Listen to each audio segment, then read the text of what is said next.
Assalamualaikum warahmatullahi wabarakatuh. Di video kali ini saya akan mentutorialkan cara membongkar bagian CVT untuk motor PCX 160. Sekalian di sini saya akan tambah akselerasinya ya. Ini motor baru 3 km, langsung saja dibongkar bagian CVT-nya dan ditambah untuk akselerasinya ya.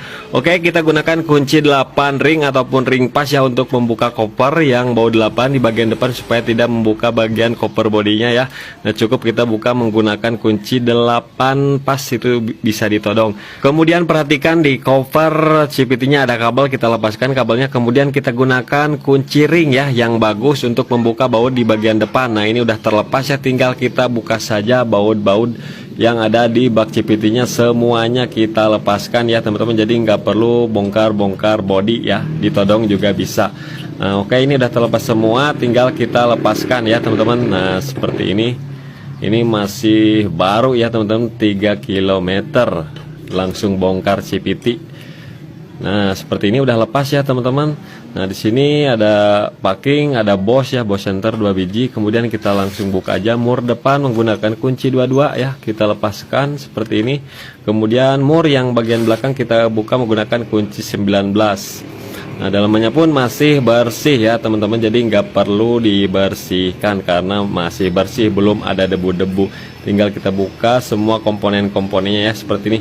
Nah, dan ini untuk mangkoknya ini seperti ini ya, ini berat banget. Jadi ini buat meredam getaran ya saat RPM tinggi, jadi bagus banget buat atasan. Kalau misalkan awalannya akselerasi itu masih ada kekurangannya ya, soalnya terlalu berat. Jadi untuk meredam getaran saja untuk mangkoknya. Kemudian ini roller ya, cara pemasangan pabrikan ini seperti ini ya. Nah ya, jadi yang ada teflonnya itu berlawanan arah jarum jam ya teman-teman. Jadi teman-teman harus perhatikan karena banyak teman-teman kita yang masih keliru ataupun salah ya. Nah, jadi yang benar itu seperti ini ya teman-teman. Nah, untuk rollernya ini beratnya itu 19 gram ya teman-teman. Nah, dan untuk rumah rollernya itu mendem ya, dalam banget tuh untuk PCX. Kemudian puli sekunderinya besar banget nih teman-teman tuh, big ya, besar. Nah, kampas gandanya pun belum nampak sempurna ya. Nah, ini kipasnya. Nah, kemudian ini untuk rollernya 19 gram ya, tuh ada tulisannya ya teman-teman, 19,0. Nanti kita ukur lagi ya teman-teman, biar teman-teman nggak ragu. Nah, saya gunakan alatnya, kita ukur yang ori itu 19 gram. Jadi ini kurang ya untuk akselerasi ataupun tanjakan, jalan menanjak itu kurang banget. Ini lemot banget ya teman-teman. Jadi ini bagusnya buat top speed ataupun RPM tinggi ya teman-teman. Soalnya dari 0 sampai 50 itu cepat, tapi dari 50 ke 100 itu lambat banget ya, rata rasanya kalau pakai roller yang standar. Nah, di sini saya menggunakan roller Vario 125 sama Suzuki Spin ya. Kalau Spin itu 12 gram, kalau Vario 125 itu 18 gram. Nah, saya silang seperti ini teman-teman. Nah, ya seperti ini. Nah, biar teman-teman gak ragu, untuk rollernya itu sama saja ya teman-teman tuh. Ini untuk diameter luarnya 20 mili ya. Kita cek yang Vario sama 20 mili tuh. Ini 20 mili, dan Spin pun juga sama, Suzuki Spin itu 20 mili diameter luarnya. Kemudian tingginya sama juga ya, tingginya itu sama. Nah, ini untuk tingginya. Nah, seperti ini. Ini Vario tuh. Cuman Vario ada seret sedikit, tapi lebih bagus ya ke rumah roller, jadi lebih presisi teman-teman. Kurang lebih selisihnya 0,8 lah. Nah, ini untuk Suzuki Spin sama ya. Jadi nggak ada masalah, pokoknya PNP banget teman-teman. Nah, langsung saja kita coba masukkan. Nah, tuh kan. Jadi untuk penggunaan roller Suzuki Spin itu jadi lebih presisi, dan Vario pun lebih presisi gap ataupun celah kiri kanannya. Nah, langsung saja kita pasangkan secara menjelang seperti ini, yang ada templonya berlawanan arah jarum jam ya teman-teman. Nah, ini untuk totalnya kan 90 gram ya. Jadi teman-teman mau pakai 15 gram rata itu juga sama, totalnya 90, tapi rasanya beda ya, rasanya beda. Saya lebih suka disilang karena rasanya beda teman-teman. Ini kalau misalkan dijumlahkan 15 gram semua rata ya, tapi ini kan 18 gram 3, 12 gramnya 3. Kemudian nggak kocak ya. Kemudian di sini kita haluskan ya teman-teman, karena sedikit tajam biar rollernya nggak cepet aus. Kita gunakan kikir ataupun amplas ataupun gerinda, kita amplas seperti ini ya. supaya ke rollernya itu lebih awet, gak baret-baret ya, soalnya ini masih tajam-tajam. Nah ini setelah kita kikir seperti ini hasilnya ya, jadi lebih halus tuh, lebih halus. Nah jadi mantap ya, lebih awet ke rollernya. Kemudian tinggal kita masukkan ya. Nah di sini untuk pelumasannya ini cair ya teman-teman, ada sedikit mencair. Kita kasih pelumasannya yang lebih hard temperatur ya. Nah ini dalamnya spacer ya tuh, strip 3. Nah, kita bersihkan, kemudian kita kasih gemuk high temperatur sedikit aja, nggak perlu banyak-banyak ya, seperti ini. Kemudian kita masukkan bosnya.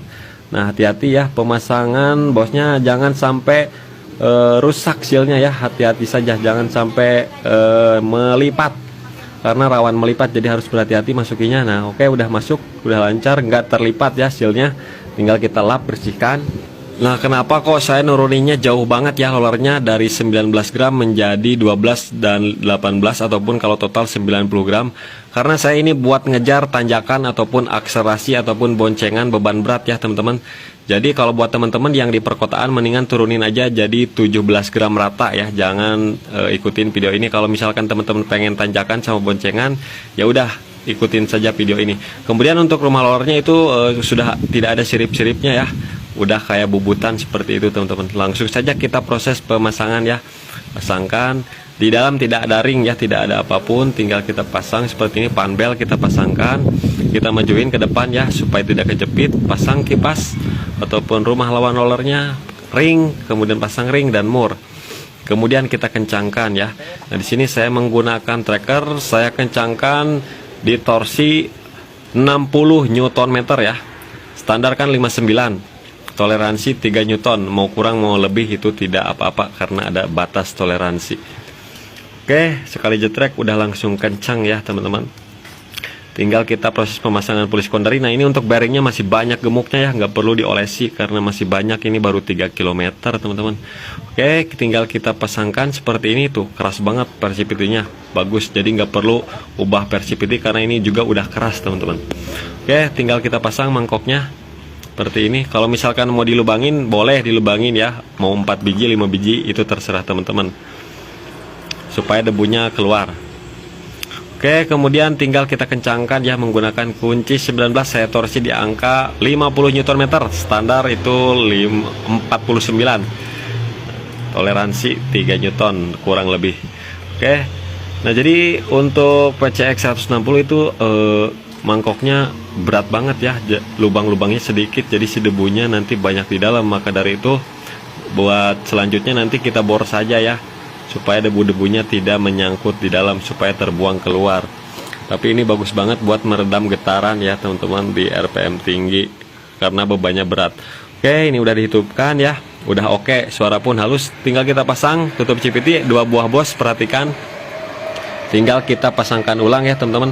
Dan untuk bautnya diperhatikan, ada yang panjang, ada yang sedang, ada yang pendek. Yang panjang itu disimpan di sini, kemudian yang sedang disimpan di atas, yang agak pendek di bagian bawah dan kiri ya. Nah kita kencangkan aja semuanya ya secukupnya, jangan kekencangan. Tinggal kita pasang baut yang satu ya, menggunakan kunci ring 8 itu ya. Pasang kopernya, kemudian perhatikan kabelnya kita masukin lagi ya teman-teman. Kemudian kita kencangkan menggunakan kunci L5 dan kunci 8. Oke, tinggal kita hidupkan. Dan setelah saya jajal ya, saya coba, itu enak banget. Ketika nanjak beberapa derajat ya, pokoknya nanjak banget, itu nggak perlu narik gas banyak-banyak, setengah gas aja itu udah langsung nanjak ya. Itu boncengan, saya boncengan. Pokoknya enak banget ini buat akselerasi, buat tanjakan. Jadi seperti itulah teman-teman. Nah ini baru 3 km ya, apalagi kalau udah 1000 nanti udah napak semua. Oke teman-teman, jadi begitulah ya tutorialnya. Mudah-mudahan video ini bermanfaat.